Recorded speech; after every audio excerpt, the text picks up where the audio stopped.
Bismillahirrahmanirrahim. Assalamualaikum warahmatullahi wabarakatuh. Alhamdulillahirabbil alamin wassalatu wassalamu ala Rasulillah wa ala alihi wa sahbihi wa man wala amma ba'du.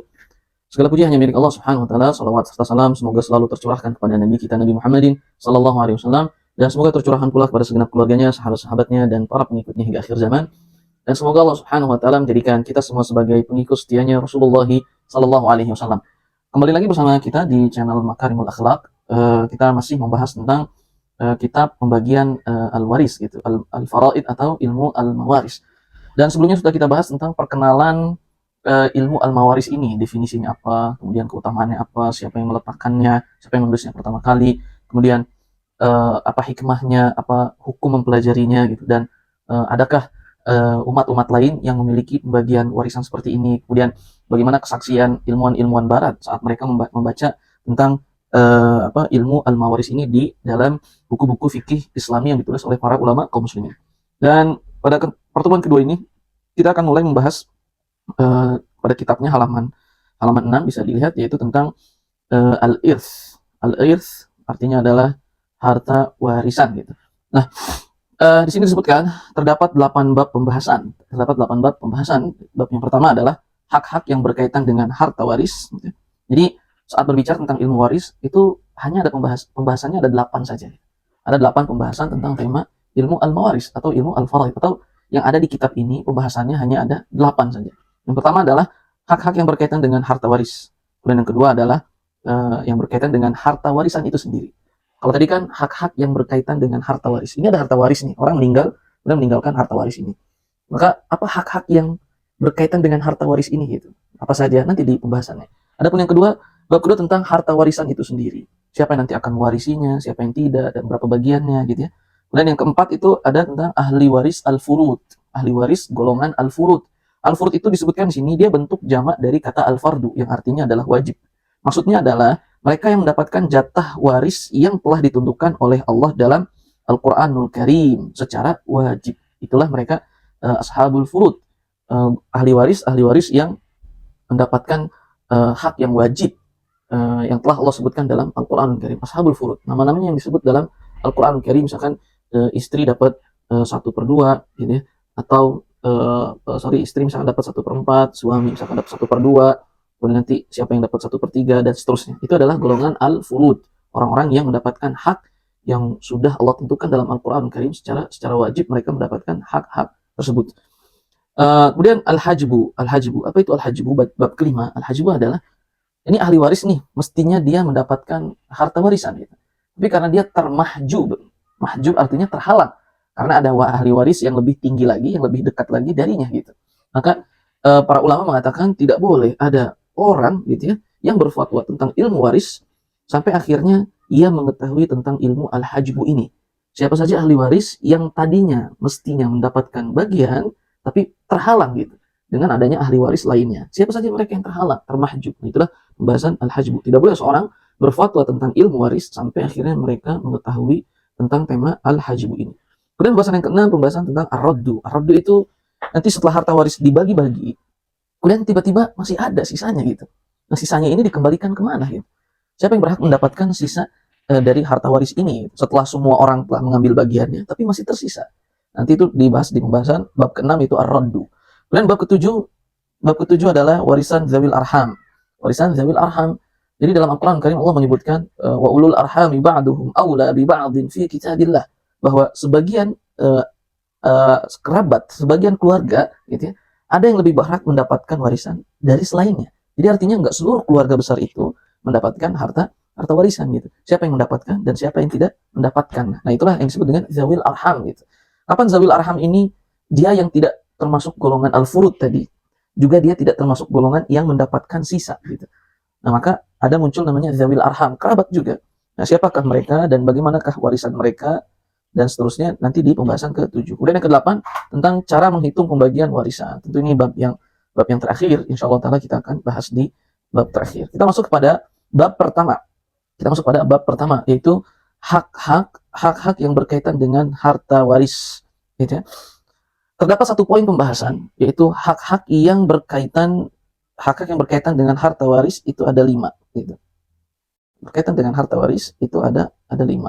Yang pertama ada biaya seluruh pengurusan jenazah. Jadi setelah harta waris ini, pas ada itu, apa yang harus dikeluarkan pertama gitu. Maka yang pertama harus dikeluarkan adalah biaya seluruh pengurusan jenazah.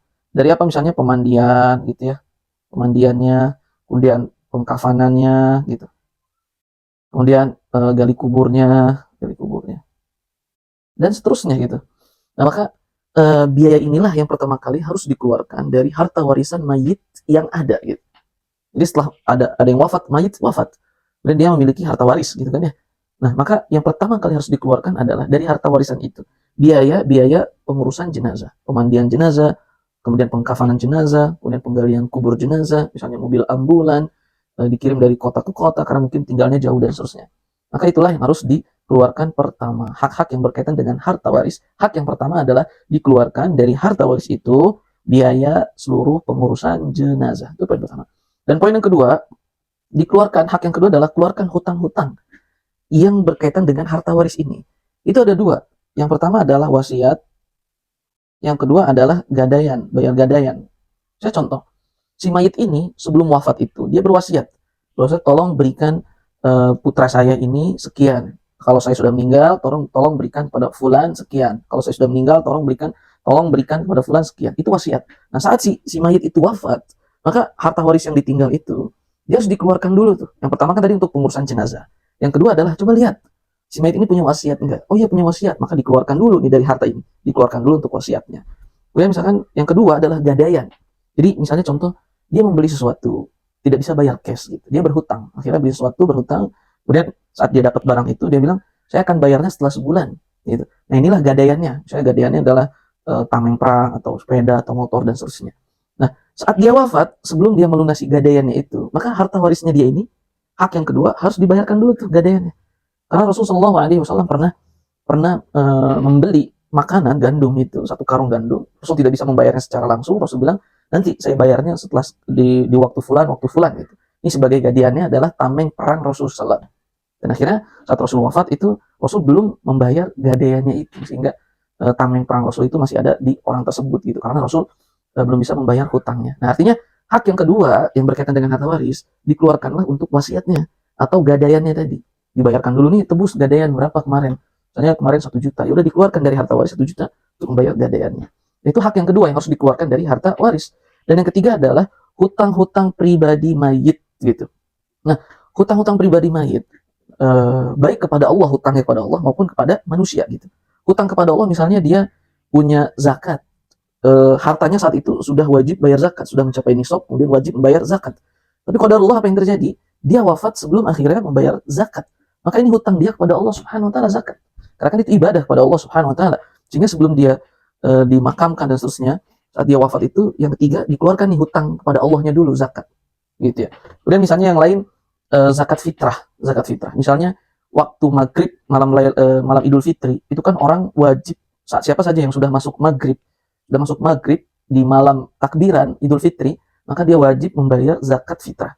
Nah, pas maghrib dia sudah masuk tuh, tapi dia belum membayar zakat fitrah. Dia bilang nantilah habis isya saya akan bayar gitu. Tapi qadarullah sudah masuk isya, dia wafat misalnya. Akhirnya dia kan punya hutang zakat fitrah kepada Allah Subhanahu wa taala 3,5 liter beras gitu ya. Maka saat dia wafat, hak yang ketiga ini hutang dia kepada Allah harus dikeluarkan dulu. Ini yang berkaitan dengan harta waris yang dia miliki, dikeluarkan untuk zakat fitrahnya, hutang dia kepada Allah Subhanahu wa taala. Atau misalnya seperti kafarah lainnya gitu. Kafarah lainnya misalnya contoh dia orang tua gitu. Dia sudah tua, tidak sanggup berpuasa Ramadan karena sudah tua gitu. Tidak sanggup berpuasa. Atau ibu hamil yang menyusui tidak sanggup berpuasa karena bulan depan dia puasa lagi, dia melahirkan lagi, menyusui lagi dan seterusnya. Dan sudah dicoba untuk berpuasa tidak kuat, orang tua dan ibu hamil atau menyusui. Sehingga akhirnya dia pas datang bulan Ramadan dia tidak puasa, melainkan bayar fidyah. Satu hari bulan Ramadan dibayar dengan fidyah, yaitu memberikan satu orang fakir miskin satu menu makanan gitu, nasi bersama lauknya. Nah, misalnya contoh di hari itu dia tidak puasa Ramadan, akhirnya dia ganti dengan fidyah karena dia orang tua sekali sudah tidak mampu lagi berpuasa. Walaupun berpuasa dia akan sakit, maka diganti dengan fidyah. Saat dia di jalan ingin membayar fidyahnya gitu ya di siang hari gitu, qadarullah misalnya dia wafat, artinya dia telah memiliki hutang kepada Allah Subhanahu wa taala, yaitu memberikan satu bungkus nasi beserta lauknya untuk dia berikan kepada fakir miskin di hari itu yang dia tidak puasa Ramadan.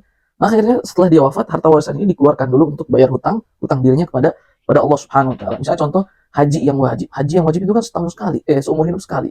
Saat dia punya harta banyak gitu, dan sudah wajib baginya menunaikan haji, datang waktu haji untuk daftar dan seterusnya, tapi dia tidak mau misalnya, padahal dia sudah kena hukum wajib haji, atau dia bernazar kepada Allah untuk berangkat haji. Jika punya uang sekian-sekian, dia bernazar, berjanji kepada Allah untuk berangkat haji. Saat dia punya uang seperti itu, kemudian dia qadarullah tidak bisa melakukan haji, maka dikeluarkan. Biaya haji itu misalnya sekarang berapa? 50 juta, 100 juta, dan seterusnya. Maka dikeluarkan karena dia sudah bernazar. Kalau punya uang sekian-sekian, dia akan haji. Dan saat dia punya uang sekian-sekian itu, dan ingin berangkat haji, tapi qadarullah dia wafat terlebih dahulu, maka wajib dibayarkan hutangnya itu kepada Allah Subhanahu wa Ta'ala. Nah, begitu juga dengan hutang mayit kepada adami. Jadi ada yang kepada Allah, ada yang kepada manusia. Manusia ini hutang, gitu ya. Hutang pada Allah, hutang pada manusia. Hutang pada manusia pinjam gitu ya, merusaki barang orang lain dan seterusnya. Maka itu harus dikeluarkan terlebih dahulu. Oleh karenanya Rasulullah SAW berpesan pada umatnya, hendaknya orang itu tidur dan catatan hutangnya berada di bawah kepalanya, di bantalnya itu. Dia harus memiliki catatan hutang saat tertidur, kemudian catatan hutang itu ditaruh di bawah bantal tidurnya gitu. Bantal tidur. Nah, dan setelah yang ketiga ada wasiat, yang keempat ada wasiat. Nah, wasiat itu artinya dia berwasiat seperti tadi ya, dia berwasiat kasih fulan. Nah, hukum asalnya seluruh wasiat si mayit itu tidak boleh melebihi sepertiga harta warisnya, tidak boleh. Jika seluruh dia wasiat fulan, kalau saya wafat tolong kasih fulan ini, kalau saya wafat tolong kasih fulan ini, kalau saya wafat tolong kasih. Saat di total ternyata lebih dari sepertiga harta warisnya dia, lebih dari sepertiga. Maka para ulama mengatakan tidak boleh diberikan, melainkan hanya sepertiga saja yang harus dikeluarkan. Tidak boleh lebih dari sepertiga, karena sisanya itu milik hak waris, ahli warisnya dia ada di keluarganya, istrinya gitu, atau suaminya, atau anak-anaknya, orang tuanya, dan seterusnya, cucunya dan seterusnya itu. Nah, sehingga tidak boleh wasiat itu lebih dari sepertiga. Misalnya ke orang ini sekian, ke orang ini sekian, ke orang itu sekian. Saat di total seluruhnya lebih nggak dari sepertiga harta warisan yang ia miliki. Kalau tidak lebih, gitu ya, maka boleh diberikan semuanya seperti wasiatnya. Kalau misalnya ternyata lebih dari sepertiga harta warisannya, maka tidak boleh gitu. Tidak boleh diberikan, melainkan diberikan hanya sekadarnya saja, sepertiga saja. Misalnya contoh, harta warisnya adalah 1 juta. Akhirnya dia berwasiat, sepertiga dari 1 juta itu ya kurang lebih 300.000 kan gitu ya. Dia berwasiat pada fulan, totalnya adalah 400.000. Maka bolehkah wasiat itu ditunaikan? Tidak boleh. Yang boleh hanya 300-nya saja, 100.000-nya dikembalikan lagi ke harta waris dia ini. Yang secara otomatis sudah menjadi milik ahli warisnya, kemudian dibagi ke ahli warisnya, gitu teman-teman. Nah, kemudian ada permasalahan di sini. Kalau ada orang yang ingin berwasiat, memberikan kepada ahli warisnya, salah satu ahli waris. Maka gimana? Dia tidak boleh memberikan ke salah satunya sampai akhirnya ada kesepakatan dari seluruh ahli waris. Nih, dia ingin ngasih ke salah satu anak laki-lakinya, wasiat. Nah, nanti kan anak laki-laki itu akan mendapatkan warisan, kemudian ditambah lagi dengan wasiat ini gitu. Nah, kalau demikian, kalau mau dikasih wasiat itu ke ahli warisnya si mayit, maka harus dapat persetujuan dari semua ahli warisnya terlebih dahulu. Gitu. Harus dapat persetujuan dari semua ahli waris, redo atau tidak nih. Nah, tapi kalau yang kedua, kalau diberikan ke bukan ahli waris, maka tidak perlu adanya persetujuan dari para ahli waris selama tidak lebih dari sepertiga gitu teman-teman. Nah, itu yang berkaitan dengan wasiat. Dan yang kelima, yang berkaitan dengan harta waris itu sendiri. Itu nanti pembahasannya di pertemuan berikutnya. Nah, jadi itulah hak-hak yang berkaitan dengan harta waris. Itu totalnya ada 5 pembahasan gitu. Nah, mungkin itu saja teman-teman yang bisa disampaikan pada kesempatan kali ini. Insya Allah kita lanjut di pertemuan berikutnya di tema tentang harta waris gitu. Rukun warisan apa saja, syarat-syarat seorang bisa mendapatkan harta waris itu apa saja, sebab-sebab mendapatkan harta waris itu apa saja, dan seterusnya. Mari sama-sama kita cukupkan majelis kita dengan baca doa kafaratul majlis. Subhanakallahumma wa bihamdika asyhadu an la ilaha illa anta astaghfiruka wa atubu ilaik. Wassalamualaikum warahmatullahi wabarakatuh.